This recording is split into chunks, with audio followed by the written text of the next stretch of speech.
convidar o Sandro Laine, que já está presente aqui no ambiente, para compor a mesa. O Sandro Laine é ex-atleta paralímpico, bicampeão paralímpico, tricampeão mundial, atual presidente da Confederação Brasileira de Desportos de Deficientes Visuais e servidor do Ministério Público do Estado do Rio de Janeiro, MPRJ, onde é analista de sistemas, desenvolvendo aplicações acessíveis na web. Obrigada, Sandro.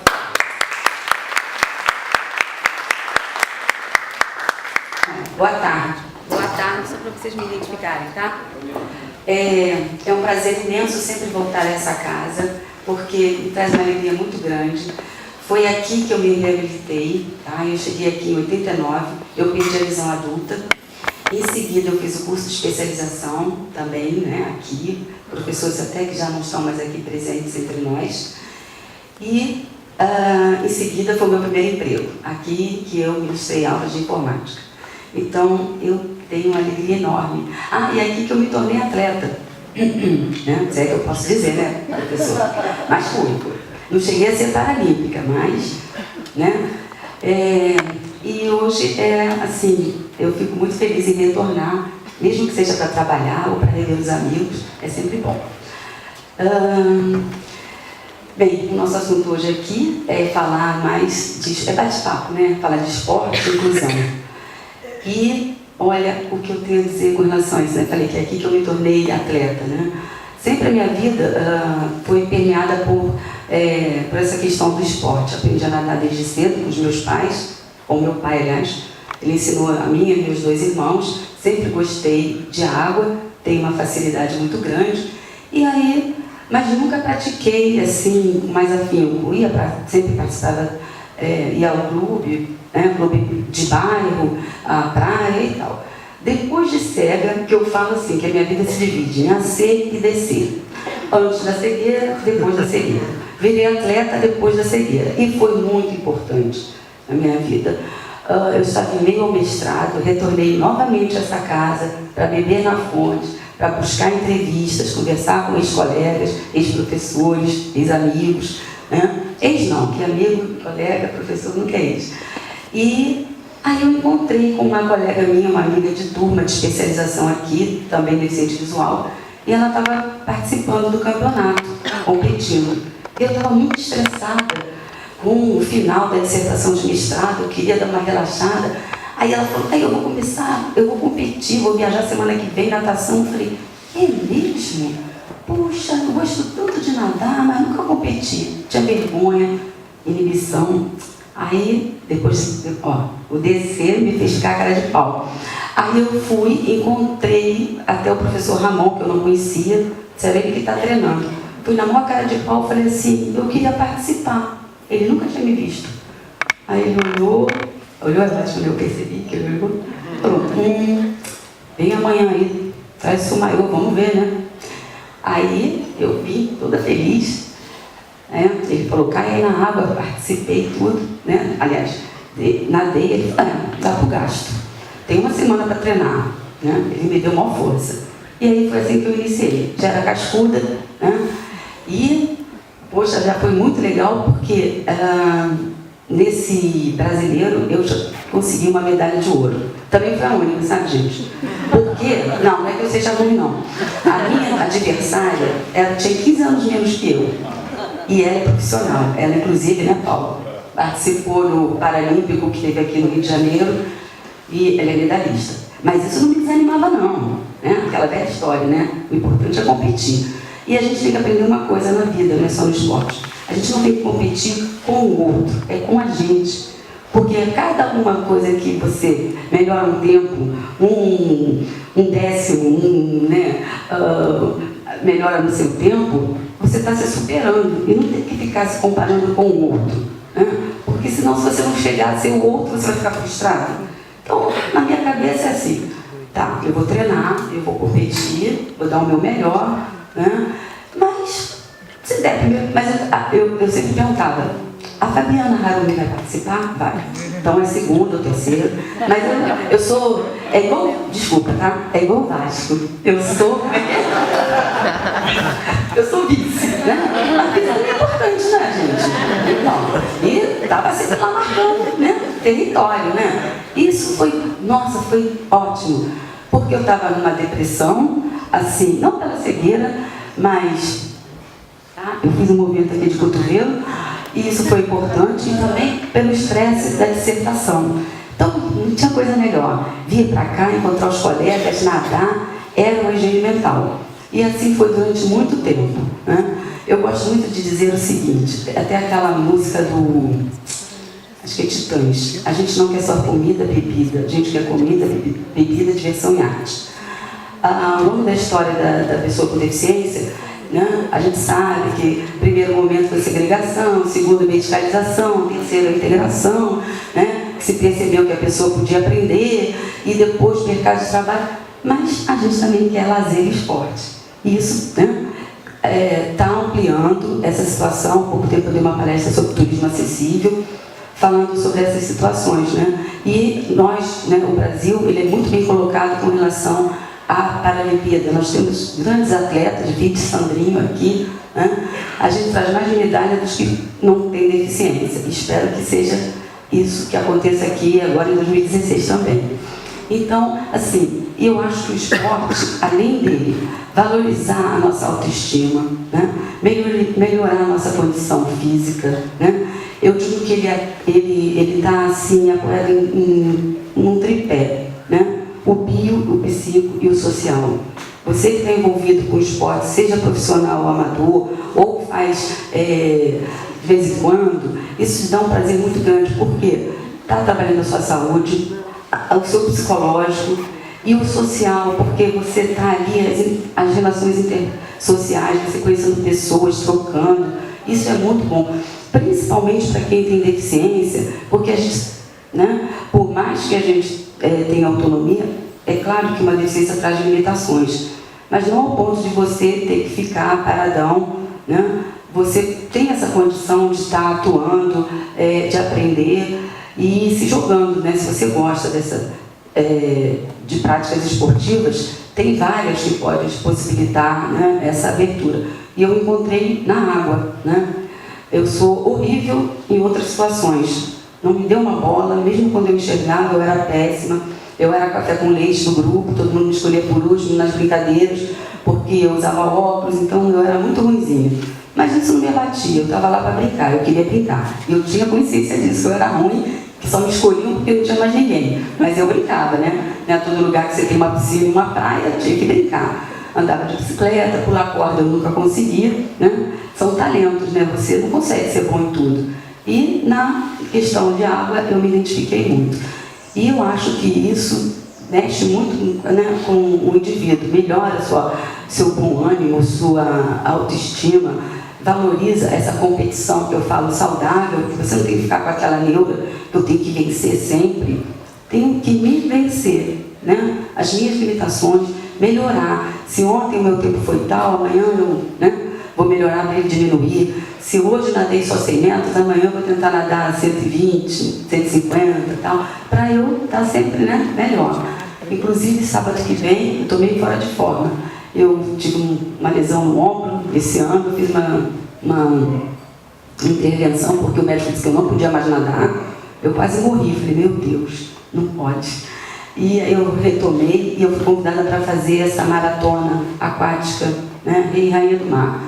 Então eu vou participar, com maior alegria, vou ver. Se eu terminar ótimo, se não terminar ótimo também, eu quero estar lá, junto com os colegas e, né, com as pessoas. Eu acho que, voltando à questão da pessoa com deficiência visual, isso dá uma liberdade, não só a pessoa com deficiência visual, mas no caso da gente, que a gente está sempre, né, ligado, tem que usar bengala, tem que estar, você na água tem maior liberdade, né? Para mim é como se estivesse no ventre materno, aquela sensação. Eu não preciso me preocupar com tantos obstáculos, né, ficar utilizando bengala e tal, então me faz um bem muito grande. E eu tenho amigos também com outros tipos de deficiência, né, chamados cadeirantes. Eu pratiquei já mergulho adaptado, tem umas fotos que eu vou mostrar para vocês.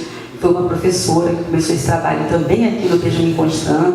Em 96, estou só denunciando as músicas aqui, ela começou esse trabalho aqui na piscina.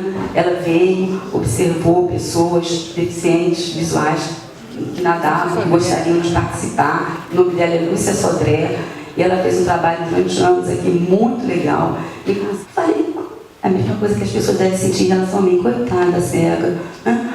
E aí eu tive essa mesma sensação. Mas eu vi que mesmo com essa, né, na verdade é uma deficiência única, né, surdo-cegueira, essas duas limitações, ele é sensacional, esse rapaz, nossa. E ele nadava com a gente, e ele depois foi fazer mergulho, e eu virei a intérprete de mão quebrada com ele, porque ele que me ensinou Libras. Olha que legal, por isso que é bom, né? A gente aprende com o outro. Ele perdeu a audição, né? Nasceu surdo, depois ele ficou cego, e ele veio para cá se reabilitar. Então ele sabia português, e ele começou escrevendo na palma da minha mão, tá? Para a gente se comunicar, o alfabeto que a gente conhece, convencional. E aí ele botava lá o B, o E, eu entendia o que ele queria falar.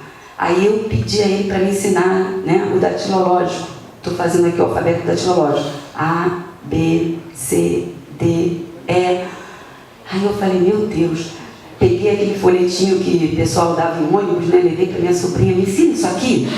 Aí fiquei o dia inteiro treinando. Na segunda-feira eu cheguei toda feliz, falei, já sei falar meu nome. E-E-D-H, né? Toda feliz. E aí tem que falar na mão dele, né? Eu e ele, eu sou cego, ele também, ele, né? Então, eu faço na mão dele, né? E ele fala na minha. Mas, e aí depois eu aprendi o sinal de sinal. Que, imagina falar uma frase toda assim. Aí eu aprendi, ó. Eu fiz um sinal aqui de vocês, são todos meus amigos. Aí eu ficava, né, só sugando dele e a gente ia trocando. Aí o professor Ramon falava assim, Beth, vai lá explicar para o Carlos Jorge. Né? Aí era eu que tinha que dar as orientações para ele, né? Mas saía, né? Aí eu usei até uma técnica, né? Tudo a gente vai aproveitando. Como ele ainda tinha um resíduo visual, e eu dava aula de informática aqui, corri com ele na salinha, liguei o computador, ele não entendeu nada. Aí eu apontei para a caixinha que eu ia ouvir e que ele ia poder ver porque eu ia aumentar a letra, porque ele ainda tinha resíduo. E aí eu pude colocar todas as informações da viagem, do campeonato, porque imagina eu falar aquilo tudo para ele. Ia ser muito só no que vem. Aí ele fazia assim, ó, sinal que ok, tá, Vitor e Margarete, que não é feio não. Quer dizer, tô entendendo, tá legal, tô feliz. E eu mais ainda, né? Eu consegui me comunicar. Tá vendo como o esporte integra, né? Duas deficiências tão antagônicas, né, que é a surdez, a surdo-cegueira e a cegueira, e a gente conseguiu, né, ter essa união. E assim foi a nossa amizade. E logo depois veio essa questão do mergulho, e ele também fez um curso, nós fizemos um curso aqui, a professora Lúcia Sodré utilizava a piscina, as instalações, a sala de aula, a gente tem carteirinha, tudo regulamentado, a gente sai para o mar para mergulhar com ela, e ele lá. Para ele ainda é mais fácil, porque lá embaixo a gente não enxerga, não escuta mesmo, né?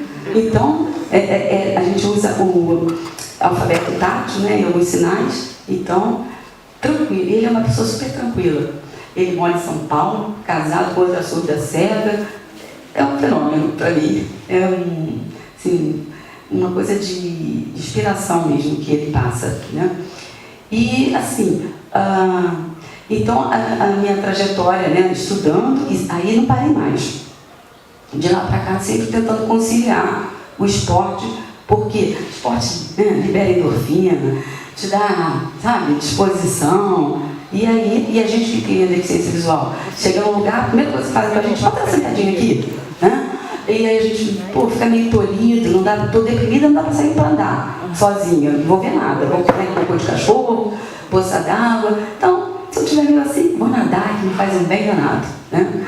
E a gente está podendo estar junto com outras pessoas, eu faço academia, né? A idade está chegando, para a gente, né, prevenir, né, essas situações. E aí a gente vai assim, né? Então, assim, o que eu queria dizer com relação a essa questão não deixa de ser, né, até a disciplina, educação física, que as pessoas às vezes tanto desprezam, e é educação também, né? Você conhecer o corpo, você ter disciplina, você se colocar, e essa troca que você está sempre com pessoas, com grupos, trocando, aprendendo com os outros. E tem sido assim, né? eu vou sempre tentando associar a minha vida a essa questão do esporte, participando, tá? Para me dar esse bom ânimo, essa disposição, para levar todas essas crises que a gente vai passando aí, né? E aí eu trouxe algumas fotos para mostrar, para não dizer assim, poxa, nem cega, ela é mentirosa, né? E agora estou me aventurando pelo surf. Como eu gosto muito de água, eu também me meti nessa, né? Tem uns 2 anos. Eu conheci uma professora de educação física, a Flávia Dutra, que eu conheci aqui, amiga do Paulo, e isso gerou várias outras coisas, né? Até eu também trabalhar junto com ela e o Paulo numa universidade dando aula de educação física adaptada, já que eu era ex-atleta, né? E professora. Aí a gente está fazendo também essa parceria. E aí eu comentando esse meu sonho, que eu tinha vontade de fazer surf, só que na época que eu era mais jovem, surf era para meninos, para maconheiro. Oi? Pronto, arrasou comigo. Aí era um esporte, né, que era para meninos, né? Uma coisa. Eu tive essa oportunidade com esse professor, a escolinha do G, Jerônimo Teles. Eu fui apresentada e aí eu faço lá aulas com ele, já consigo ficar em pé, claro que eu caio, também é bom. E é isso, né? Quando eu faço a aula que eu vou lá, eu volto super leve. Isso vai dando assim um bom ânimo, condição da gente continuar aí o trabalho, a vida, tá? Então, gente, é isso que, assim, que eu trouxe para conversar com vocês, é mais um bate-papo mesmo, uma troca de experiências, tá? E aquele ditado, né, aquele provérbio, mente sã em corpo sã, não é mesmo? Então eu acredito nessas coisas, né? E estou aí, sempre vou ficar velhinha, tentando lá, né, fazendo meus exercícios, tá bom? Obrigada pela atenção de todos, tá? Boa tarde a todos. Prazer imenso voltar nessa casa, voltar de ontem para hoje, né, que aqui estive ontem. Enfim,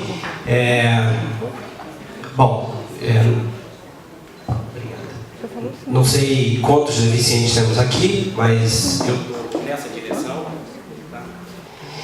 E a nossa intenção aqui é falar um pouco de esporte, falar um pouco da função do esporte na inclusão e na reabilitação. Eu vou tentar dar um outro foco, talvez um foco mais voltado para a questão da organização, já que é onde eu estou militando nesse momento. A Beth disse que eu era atleta, eu sou ex-atleta, já passou essa época. A Beth também não disse que o motivo pelo qual eu descambei para esse tal de análise de sistemas e estou lá desenvolvendo sistemas acessíveis foi culpa dessa senhora aqui no lado. Foi meu copinho. Foi. 90 e tanto, né? Na época que o transporte estava começando. E, enfim, falar só um pouquinho de mim, bem rapidinho. Eu entrei aqui no Instituto Benjamin Constant em 1986, no Jardim de Infância, fiquei lá até 88, 89, eu fiz a antiga classe de alfabetização, estive aqui até a oitava série, até 97, onde eu conheci o esporte, onde eu conheci a informática, onde eu realmente tive os alicerces básicos para viver uma vida fora do Benjamin, para viver uma vida na sociedade além Benjamin. Estudei, fiz o segundo grau aqui na Amora Cavalcante, fiz o segundo grau técnico contabilidade, descambei para a área de tecnologia da informação, fiz análise de sistemas.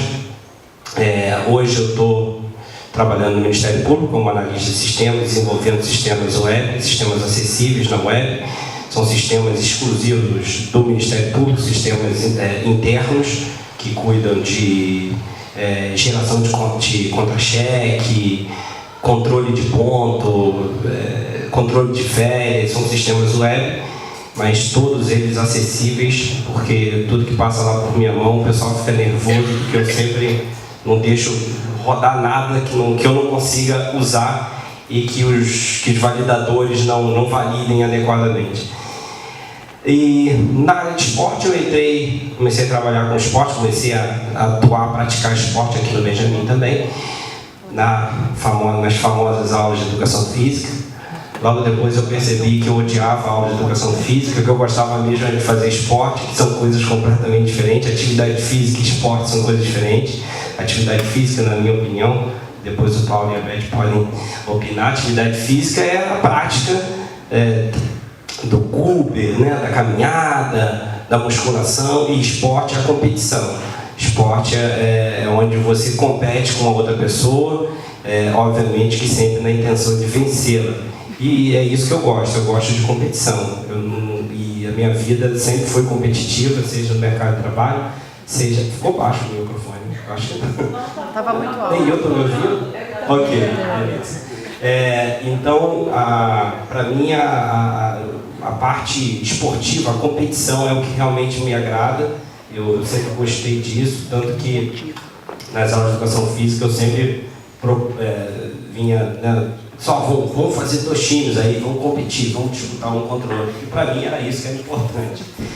Enfim, e hoje, desde 2010 para cá, né, nesse ciclo 95, que foi quando eu comecei a competir, até 2010, eu passei pelo futebol, passei pelo goalball, fiz um pouquinho de atletismo e tive na seleção brasileira no futebol, mesmo tendo ainda um mundo de tempo ainda para competir. Inclusive, meu sonho era encerrar minha carreira esportiva aqui em 2016, no Rio. Eu optei, né, pela gestão e presido a Confederação Brasileira de Desporto de Ciências Visuais de lá até então. E eu queria falar um pouco mais sobre a Confederação, sobre o trabalho que a Confederação faz em busca da inclusão através do esporte.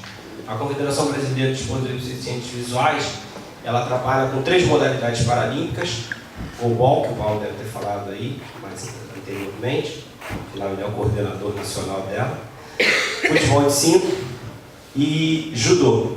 E trabalhamos também com 2 outras modalidades que não são paralímpicas, que é o futebol para baixa visão, né, que costumamos chamar de futebol P2, P3, e o powerlifting para cegos. Hoje a CBDV tem filiada a ela 195 entidades, se não me engano, aproximadamente 2.500 atletas no Brasil inteiro.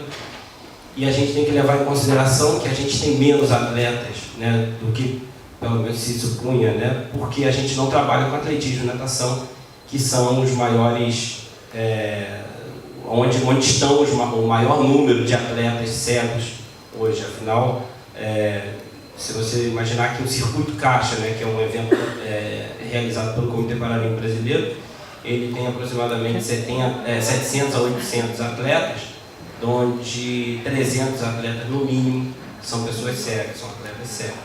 Então a gente acaba não contando com esses atletas nos nossos cadastros. Mas obviamente que nós temos um número que consideramos interessante, contudo um número que poderia ser muito maior, visto os números que o IBGE apresenta no censo, no último censo de 2010, onde nós somos mais de 15%, não é isso? 40%? Quantos somos? Já esqueci. Quantos somos, Paulo? Cegos? 15%? Onde somos mais de 15% de pessoas cegas no Brasil. Então, se a gente imaginar que somos mais de 15% de pessoas cegas no Brasil, existem muitas pessoas cegas que não estão praticando esporte, que não estão fazendo esporte. Talvez estejam fazendo atividade física, talvez, mas esporte eles não estão. A CBDV ela foi fundada em 2008, assumiu o esporte de cegos em 2010. É todo um processo que foi muito doloroso, uma ruptura. Existia uma outra confederação antes da CBDV, uma outra confederação que geria os esportes de cegos no Brasil. Essa confederação acabou tendo problemas financeiros e não teve condições de continuar na gestão do esporte de cegos no Brasil.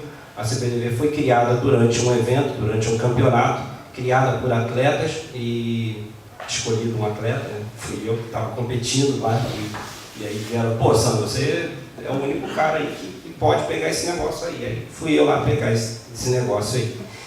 E em 2010, no fim de 2010, a gente conseguiu a filiação junto à IBSA, International Blind Sport Federation, Federation, na verdade seria Association, que era o antigo nome, mas não mudou a sigla. Então, a gente conseguiu a filiação junto à IBSA, em fim de 2010, e no início de 2011, bem no iníciozinho de 2011, com a filiação internacional, a gente conquistou também a filiação junto ao Comitê Paralímpico Brasileiro, que é essencial para que a gente possa gerir as modalidades. Nenhuma modalidade paralímpica pode ser gerida sem que o Comitê Paralímpico Brasileiro autorize a gestão por aquela organização. E essa autorização ela vem mediante a filiação internacional junto à Federação do Esporte, Federação Internacional do Esporte. Então foi todo esse processo que retardou o início do trabalho da CBDV. A CBDV fundada em 2008, somente passando a funcionar na prática a partir de 2011. 2011 para cá, nós já fizemos aí, fizemos 4 anos, bem dizer, de eventos.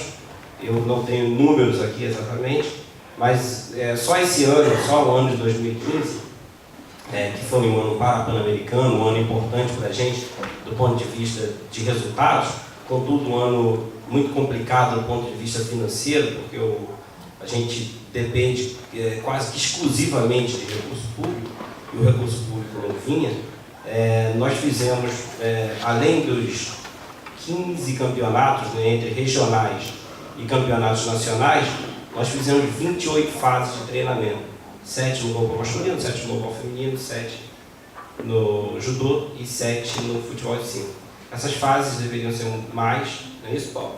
Só que muitas das vezes a gente não conseguia os recursos, e aí adiava a fase já estava marcada, com todo mundo convocado, o recurso não vinha, tinha que adiar a fase, e nessa história toda a gente perdeu pelo menos 2 fases em cada esporte. Mas o que a gente percebe de mais interessante nessa questão do esporte, da pessoa cega praticando esporte, é o quanto as pessoas crescem, as pessoas se desenvolvem praticando, indo nas competições. E ir nas competições, eu vou falar um pouquinho de mim, e depois eu falo um pouco da experiência que eu vejo enquanto presidente. Mas eu lembro que quando eu fui a primeira vez a uma competição em São Paulo, eu nem andava sozinho direito, porque minha mãe não deixava eu andar sozinho. Então ela já entrou num desespero porque eu tinha que ir para São Paulo sem ela, sem ninguém da minha família. E aí foi aquele ali, para mim, eu nunca perguntei isso a ela, mas eu tenho certeza que aquilo ali foi o pontapé inicial, o pontapé que eu precisava para começar a andar sozinho. Foi quando eu cheguei em casa, na realidade eu cheguei na rodoviária, e eu tinha avisado a minha mãe que eu chegaria a tal hora. Eu acho que a gente acabou antecipando o ônibus, se não me engano, a gente chegou umas 3 horas antes, e eu não quis ficar esperando minha mãe, então eu falei, eu vou embora para casa. E aí peguei minha bengala e fui embora para casa. Cheguei em casa e minha mãe entrou em desespero. Mas você é maluco? Você não disse que ela foi te buscar? Eu falei, não, mãe, mas eu peguei. Alguém te trouxe? Não, ninguém me trouxe. E aí ela naquele dizia, eu vou lá no Benjamin, isso é impossível, como é que pode deixar você sair sozinho, não sei o quê. Enfim, na semana seguinte já estava eu voltando para minha casa sozinho, e foi essencialmente pelo esporte, pela coragem que o esporte que me deu, e eu acho que também pela coragem que o esporte deu à minha mãe. Minha mãe se sentiu encorajada com o meu ato lá atrás. Mas, muito mais do que somente a coragem, eu acho que o esporte, as pessoas que praticam esporte, os cegos que praticam esporte, e aí inclui também a atividade física, eles ganham muito mais do que só coragem. A gente ganha uma capacidade imensa de equilíbrio, que é essencial para nós cegos, andando pelas ruas, essas ruas com um monte de buracos, calçadas, com obstáculos que a gente encontra de uma hora para outra. Então, se você tem equilíbrio, se você utilizou bem aquelas aulas iniciais de educação física, onde se trabalha a questão do equilíbrio, a questão da orientação, a questão do deslocamento, tudo isso agrega na independência, na busca pela independência da pessoa cega. E a independência é, obviamente, um dos principais vetores aí da inclusão. Não tem como você incluir alguém se a pessoa nem sequer independente é. Então não tem condições. Então eu acho que a independência que o esporte dá às pessoas com deficiência, e aí eu incluo todas as deficiências, porque são as mesmas palavras que eu digo, é o que o Luiz Cláudio do rugby de cadeira de rodas vai falar, a Anaíse do basquete de cadeira de rodas vai falar, o Amaury do vôlei central, todos eles vão falar a mesma coisa. A independência que o esporte te dá através do equilíbrio, através da orientação, através do deslocamento orientado, tudo isso nos leva à inclusão, tudo isso nos abre um caminho para a inclusão. E aí eu vou falar um pouquinho de alguns casos que a gente vai vendo enquanto gestor e até enquanto atleta também. Mas eu queria falar de um rapaz, e eu já pedi autorização a ele há muito tempo para falar sobre ele, porque quase sempre eu falo dele, que é de um rapaz chamado Júlio César. Júlio César ele foi jogador de futebol aqui no Benjamin, ele morava em Nova Iguaçu, fez todo o ensino dele em Nova Iguaçu, e um dia eu fui dar uma palestra em Nova Iguaçu e encontrei a mãe desse rapaz lá. Ele falou, olha, meu filho também é deficiente visual, você adora futebol, mas ele pega lá uma bolinha, coloca um saco de plástico nela e fica chutando a bola contra a parede, aí tenta interceptar. Eu falei, leva ele para jogar futebol lá no Benjamin, tais dias, mas eu não tenho como, porque eu trabalho. Eu falei, tem um treinamento no sábado, e eu saio daqui de Nova Iguaçu, se você conseguir deixar ele aqui pela rodoviária, eu levo ele em Nova Iguaçu, levo e trago, deixo ele aqui de volta na rodoviária, a senhora busca ele aqui. Assim foi nos 3 primeiros sábados, se eu não me engano. No 4º sábado, eu cheguei na rodoviária, não encontrava a Júlio. Liguei para o celular de Júlio. Cadê você, Júlio? Já estou aqui na central. O Júlio já tinha vazado, já estava longe, ele não vai saber da minha ajuda, não. E muito provavelmente eu atribuo isso, obviamente, ao esporte que deu a ele essa condição de tomar coragem, de seguir o seu caminho sem depender da minha ajuda e, obviamente, sem depender da ajuda de nenhuma outra pessoa. Quando a gente fala também de inclusão, eu falo muito sobre a exposição que os atletas paralímpicos hoje têm. A Beth falou que a gente ganha muita medalha, a gente de fato ganha muita medalha, só agora no Parapan foram, tanto que eu já até perdi, 109 de ouro, 74 de prata e 74 de bronze.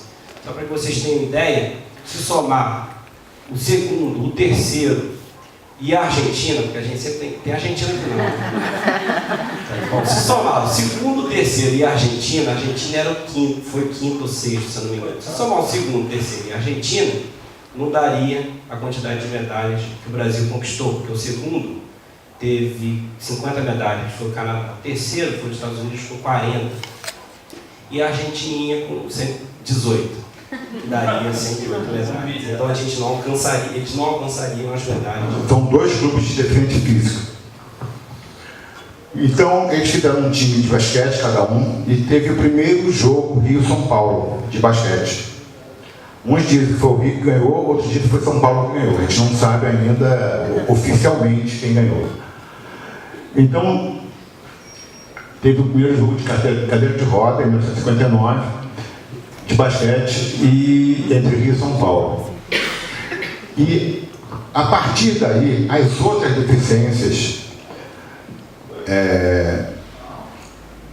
o surdo nunca quis participar dos Jogos Paralímpicos. Os surdos, eles têm os jogos deles, jogos silenciosos. Então eles têm uma época certa, um local que é escolhido pela organização deles, então ela sempre é direcionada nesse sentido. Então, o deficiente auditivo tem a participação individual, particular deles. E as outras deficiências, deficiência visual, paraplégico, paralisado cerebral, lesoto. Lesoto é aquele cara que não enquadra em nada. Ele não é nem deficiente físico, nem nem paraplégico, nem... É um chumbado, assim, todo ferrado, mas o cara não se enquadra nem uma coisa nem outra. Eles mesmos se falam desse jeito, tá? Não tô... Então, é nada pejorativo, né, Beth? Então, cara, anão, por exemplo. Anão é o quê? Deficiente físico? É? Ele tem uma formação legal, ele não é deficiente físico. Então, ele se enquadra no les autres. Les autres são os outros em francês. Então, existe a classificação e a organização todas desses les autres. Então, a partir daí, em 1959, as outras deficiências foram se organizando e se fundindo numa associação só.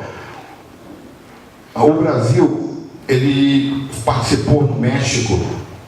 Vai para o Não. Então, no Brasil, ele participou no México dos Jogos Pan-Americanos. Aí foram 2 Brasis para lá. 2 Brasis. O Brasil do Rio e o Brasil de São Paulo. Foram 2 equipes de basquete. Aí quando chegou lá, a equipe do Rio, quando chegou lá, já tinha a bandeira do Brasil hasteada. Aí a organização chamou as 2 delegações. Pô, não pode, cara, tem que ser um Brasil só. Você tem que se organizar ali para poder fazer uma coisa só, um país só. Eram 2 uniformes diferentes. Isso aí há muito tempo atrás. Então, aí eles se organizaram, eles fizeram uma delegação só, era a mesma modalidade, mas fizeram uma organização só e, a partir daí, no avião, na volta, eles chegaram à conclusão que deveria ser fundada uma associação no Brasil que acompanhasse todas as deficiências. Foi fundada a ANDE, Associação Nacional de Desporto para Excepcionais na época. Então, a ANDE, ela tinha todas... Ela agrupava todas as deficiências. E a educação física no IBC, como começou? Em 1891 a 1909, esse primeiro tenente da Escola Naval, Vicente Casale, ele foi o primeiro mestre de ginástica, não era professor, era mestre de ginástica. E ele dava aula aqui no Instituto. As aulas eram teóricas e práticas, a parte teórica era meninos e meninas e a parte prática era separada por grupo. E depois do tenente, entraram mais algumas pessoas e teve a professora Yara Vaz, também que participou daqui, e teve um outro professor que eu não me recordo o nome, também não achei a foto para colocar, que na época que nós entramos aqui, foi 84, ele dava aula de judô. Gil, não lembro o resto. Gil o quê? Gil Roberto Lemos. Isso, Gil Roberto Lemos. Então eu não achava o sobrenome, não sabia, procurei de tudo que era forma no Google, mas não conhecia. Então o esporte do IBC, em 84, foi o meu concurso. Então, nesse concurso entrou o Carmelino, eu e a Vera. O Carmelino era especialista em luta, ele é especialista em luta, judô, taekwondo, karatê, tudo que a luta era com ele. Eu com atletismo e a Vera em natação. E a partir daí nós começamos a montar vários grupos de esporte, eu comecei a montar um grupo de corrida de rua, participamos de maratona, meia maratona, da São Silvestre, de São Paulo. Na época eu era estagiário aqui, eu estava fazendo pós-graduação, então eu vim aqui e fiquei 2 anos como contratado, e aí pedi ao professor, o diretor, se eu podia levar 2 ou 3 alunos para São Paulo, que a São Silvestre era à noite, passar a noite lá. Então nós passamos durante 2 anos seguidos, toda passagem de ano, nós fomos para São Paulo, passar na São Silvestre. Essa foi a primeira equipe de participação do Benjamin Constant. Lá do lado direito é o João Batista, que trabalha hoje na imprensa Braille. Só que ele não tá magrinho assim não, ele tá gordo pra caramba. O segundo, da direita para a esquerda, é o Chico Vieira. O terceiro é o Mauri. O quarto é o Antônio Vieira, que ele é pastor, de vez em quando ele vem aqui no Instituto ainda. O outro é Mauri, não, Moacir, que é irmão do Mauri, os dois são de São Paulo. E esse último aqui é o Marco Antônio. Esse cara jogava muita bola, muito futebol, mas jogava muito. Veio uma revista da Alemanha e fez uma reportagem com ele, o Pelé cego. Ele dava lençol das pessoas, o cara era cego. E ele morreu do coração depois de um tempo aí, não sei, depois da saiu da escola. Essa foi a primeira participação em meia maratona no Rio. O Vieira e o Chico participaram da meia maratona. E aí uma corrida de rua, os três. O Josivan, que trabalhou até 2 anos atrás na imprensa Braille, o Edson e o Serginho, que está no Paraná. Isso aí foi um acampamento que a Educação Física organizou junto com o DED. Está dizendo ali 1990, não sei se é esse ano ou não. Foi no Parque Nacional da Serra dos Órgãos. Paulo foi. Não, tem uma foto sua, Margarete. Você vai ver daqui a pouco. Vou te passar daqui a pouco como é que vai ser. Então, tem esse evento foi em conjunto com toda a escola. Então, a professora de AVD, que na época era a Beth, o professor Vitor,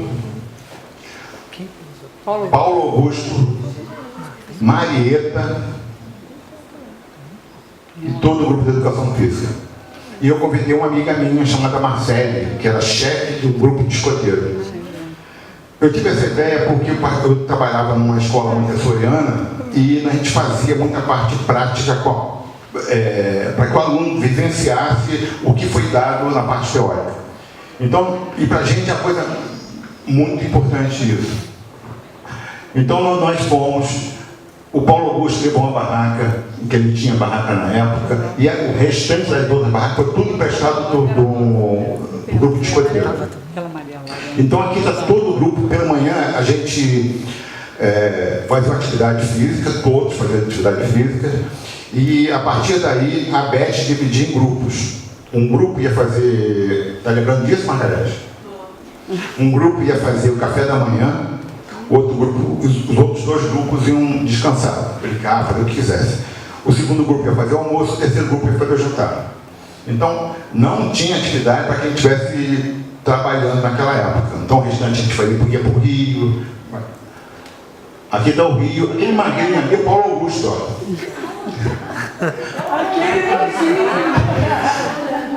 E de cabelo, ainda por cima. Paulo Augusto com cabelo. Tem que reconhecer todos, de cima ou de baixo? A Margarete também de branco.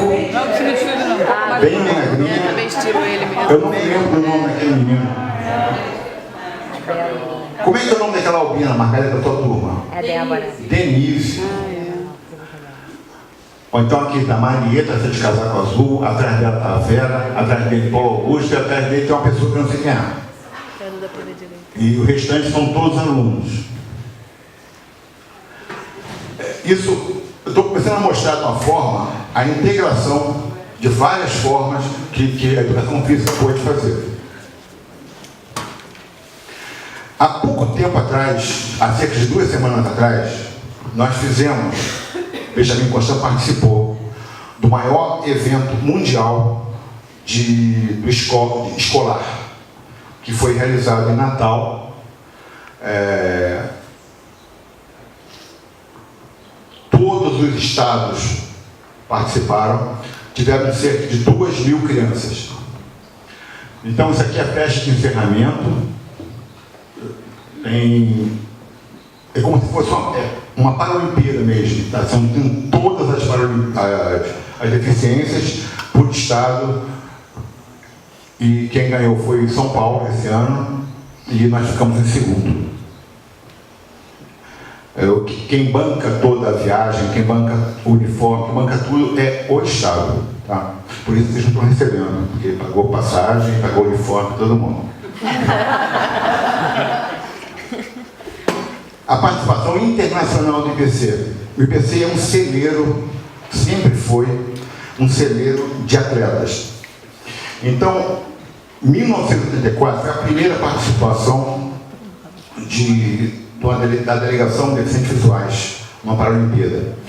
Em 1974 foi o seguinte, foi a Olimpíada convencional, ela foi em Los Angeles. Mas Los Angeles não tinha dinheiro para poder bancar a paralisado cerebral e estoque ficava deficiente físico. Então, a primeira medalha de deficiente visual veio nessa delegação. Foi a Annelise, que ela ganhou salto de distância nos 100 metros. Era uma atleta do Paraná. Então, a delegação do Rio, do Brasil, tinham 3 atletas do IPC e um técnico. Essa Annelise era do IPC? Não, a Annelise era do Paraná.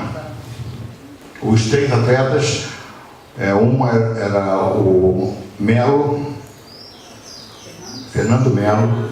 Nossa, você é antigo, hein? 88, filho. 84. O treinador lá chamado Sinésio, né? Hã? Sinésio. O Sinésio foi como técnico comigo, em 84. Aí em 88, na Coreia, em Seul, tiveram 2 atletas e 3 técnicos. Tiveram do judô, foi o Osmar, eu e o Menescal. O Osmar estava emprestado. Estava emprestado. Em 92, em Barcelona, tiveram 2 atletas e 3 técnicos, os mesmos 3. Em 96 e 2000, tiveram apenas um técnico, foi o Ramon. 2004, a Grécia, um atleta e um técnico. 2008 e 2012. Então, você pode ver que desde 2004 até agora, sempre o IPC tem fornecido pessoas para as delegações do Brasil. Então, estão todas as logos de todas as Paralimpíadas. E no Rio 2016, nós temos a vitória. É uma grande chance, porque isso aí depende de convocações, depende de como ela esteja, então depende de muita coisa. Mas Vitória tem muita chance de participar. A Carol, que foi daqui do Instituto, foi ex-aluna do Instituto, também tem bastante chance. E no futebol, talvez o Dudu, a gente não sabe, depende também da época da convocação. Na natação nós não temos ninguém, estamos preparando para 2020. E no atletismo também não. E no judô nós temos o William, tá? Que é uma potência.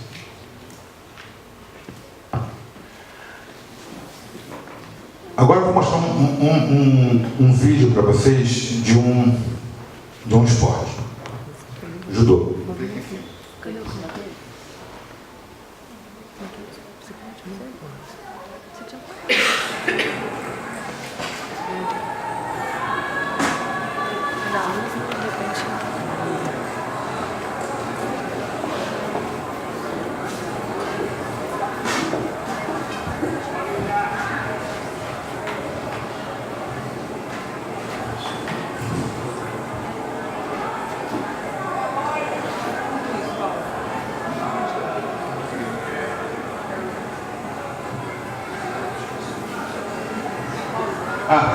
Desculpe, Margarete, Sandro e Beth. É um vídeo de judô da federação aqui no Rio de Janeiro. Tá? Então tem 2 atletas lutando.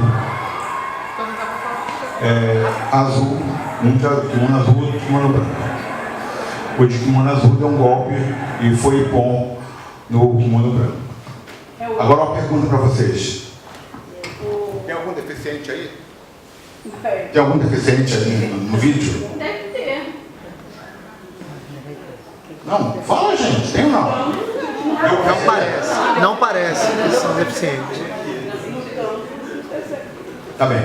Então, olha só, volta de novo. Clique em cima novamente. Observa agora. No kimono, a pessoa que está de kimono azul, ela tem uma bolinha vermelha no kimono ali do lado do braço. Essa bolinha vermelha indica que ele é cego total. Isso aí foi num campeonato de judô convencional que o Instituto levou a equipe dele. Isso aí é o William, que vai participar, ele é da seleção brasileira. Então, isso aqui foi no Rio, lutando contra pessoas que não têm deficiência nenhuma, o judô.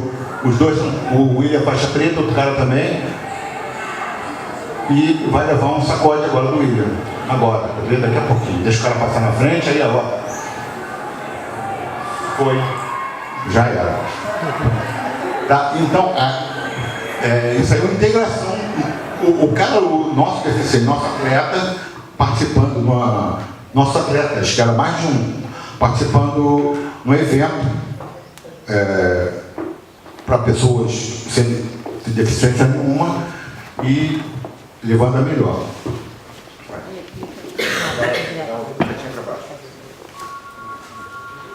Esse é o William. Tá? Então a bolinha verde, isso aí já é na Olimpíada importante, numa foto. Essa bolinha vermelha é para o árbitro saber que ele é cego total, tá? B1. E agora eu vou passar um outro vídeo mostrando um pouquinho de cada modalidade e de cada deficiência. Então, mostrando a importância que tem o esporte para qualquer tipo de deficiência, a importância de levar essas pessoas para as competições, o trabalho que é realizado, a integração com os outros povos, a outra língua, a outra vivência, a outra cultura. Então, cada viagem é um aprendizado para todos nós, para nós e para os atletas. E você tem competência. E ele está terminando tecnólogo em RH, na Estácio, e está aqui, ganhou medalha agora nesse campeonato que teve segunda-feira, domingo, né? Participou. E eu sou partidária disso, sabe, Vitor? Que não tem. Tudo bem, as pessoas têm talentos, tem umas que de repente podem nunca chegar no ensino superior por conta de talento, mas não se estimular e achar que vamos só privilegiar esse lado, não. Eu acho que as duas coisas têm que andar juntas. Sim, tá bom?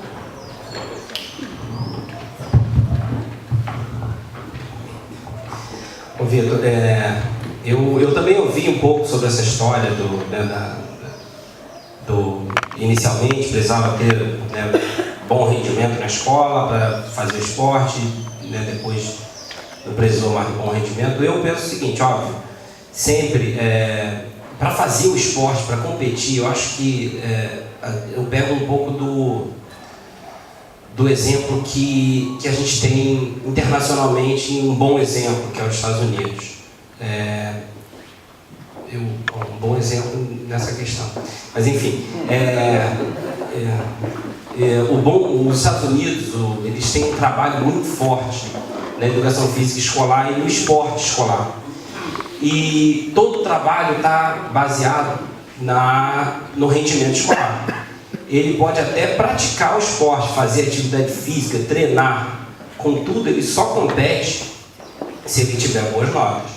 E isso funciona muito bem lá, tanto que você vê que todos os grandes atletas americanos vieram de universidades, ganham bolsas nas universidades. Então, eles, quando terminam a sua carreira esportiva, seja por idade ou por qualquer outro problema precoce, eles estão formados para poder tocar qualquer outra carreira, seja no esporte ou fora dele. Eles cuidam também do aspecto intelectual. Né? Exatamente, exatamente. É meio utópico nesse momento tentar seguir isso aí, mas eu acho que o que a gente puder chegar o mais perto, o mais próximo disso, é o ideal. Eu acho que eu não sei qual é a orientação atual sobre isso, sinceramente, mas eu acho que a gente precisa continuar focando no bom rendimento. Até eu lembro uma época aqui no Benjamin, na época que inclusive eu competia ainda, que tinha um pouco disso, não, o cara não precisa ter bom rendimento, e eu sempre falava, olha, eu prefiro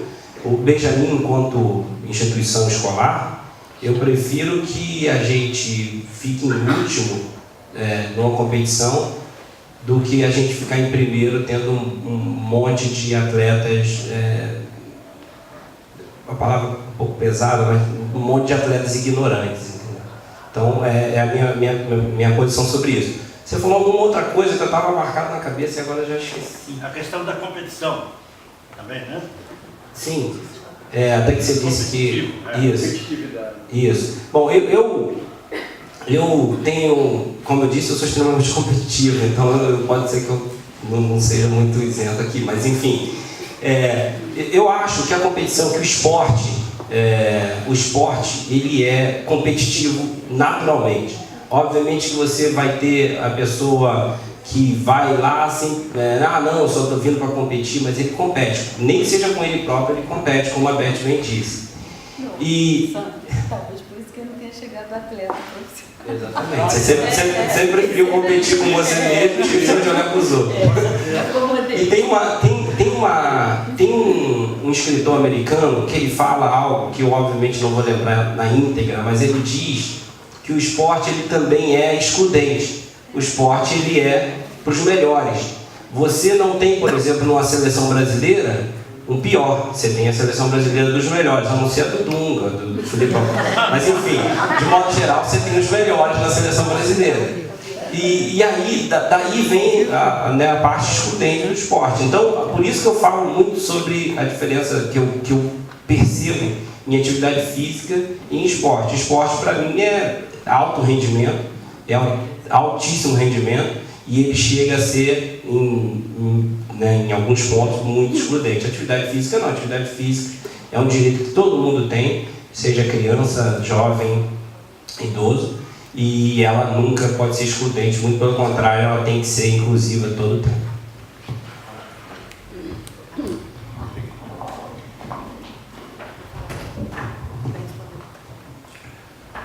Bem, Vitor, sobre a primeira pergunta sua, da parte do rendimento escolar e o atleta, aqui no Instituto nós, algum tempo atrás, nós começamos a ver que selecionar o atleta, o aluno que vai para a competição através do seu rendimento. Então, começamos a ver isso há algum tempo atrás e começamos a seguir alguns passos, continuamente sobre o mesmo foco até nós conseguimos levar as pessoas para as competições. Esse ano, como teve os jogos escolares, que foram as 2 ou 3 semanas atrás, o Benjamin Constant ele levou cerca de umas 12, 15 crianças em todas as modalidades da área de deficiência visual. Nós começamos a ver dentro de cada...